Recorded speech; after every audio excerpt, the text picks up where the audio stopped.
Yeah, yeah, exactly. Yeah, I guess this is a version of a slide I sketched. Um, I don't actually know exactly when it was, but it was a very long time ago, at least a decade ago, because I was thinking, and this was just before I kind of became a marketer myself, as CMO, and I was thinking this is kind of what I feel I need to be able to make good decisions about marketing, about advertising going forward. And it's got three kind of dimensions, and I know, therefore I have to use size of circle as the third dimension, but kind of like almost at first comes the size of the circle, and this is if I use this content in this channel, so it's more about the channel, how many of my target audience can I reach? The number of people can I reach? Because reach is so important, as we've discussed before. So that's becomes really important. And you can see content A, huge circle, that's a good start. Brilliant.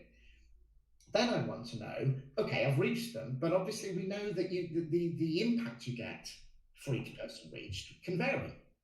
It can be a very fleeting, not very powerful experience, maybe in social in feed can be quite fleeting, versus a cinema ad where you're really engaged and most people are watching intently for most of the ad, unless they're eating too much popcorn. But generally, but of course the reach might be a lot lower, so that might be something more on the sort of top right. But anyway, that's the other dimension I need to know. And then, of course, in order to make good decisions about maximizing my return on my media budget, I need to know the cost that it took me to reach each of those people. Now, it seems really, oh, it seems so easy, doesn't it? Oh, we just need these three pieces of data.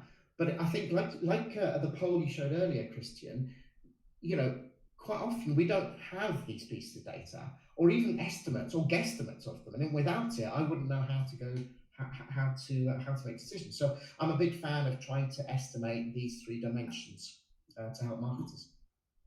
Yeah, no, 100%. I think I just started a poll, by the way, to the audience. Oh, So if you would like to be part of it, yeah, oh, cool. So, do. yeah, tell me. It's very much about if you're actually measuring these Yeah. three variables, right? Oh, the three variables. Yeah, and which one are people measuring? Yeah, and how they measure. I mean, they're not easy. I mean, I think that's probably the big reason. It's actually quite hard, especially like you say at that granular level by channel and by creative.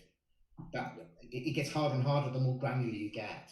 But I think without some form of guesstimate or estimate or measure, you're just making decisions in the dark, I think. Yeah, yeah, 100%. So I just had a question here. So how to measure impact? Because that's a very like it's hard to get this metric, the perfect metric for impact. But I guess there's other ways to get there. Yeah, I guess, well, yes, there's indirect measures. I mean, obviously, the ultimate, you can't measure. I mean, ultimately, what you would love to be able to measure would be the impact on purchasing behavior in the short or long term. That would be perfect. You're not going to get that. It's just there isn't such a metric. Well, it's not now, and obviously, anything that happens in the future, you can't measure it now anyway. You'd have to wait a week, a month, a year, depending on how long the decay of the effect is. So you never. So you need some sort of surrogate for impact, and there isn't a universal acceptance about what that is.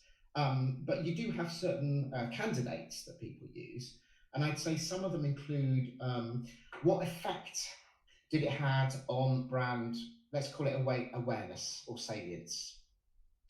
I think that is a pretty good surrogate because of the evidence we've got that brand salience or mental availability, there are various exact ways you measure it, but they are a very good indicator, not and they relate both to some extent to short and long-term sales. So if I was picking one, I would probably pick just some sort of salience, impact on salience measure.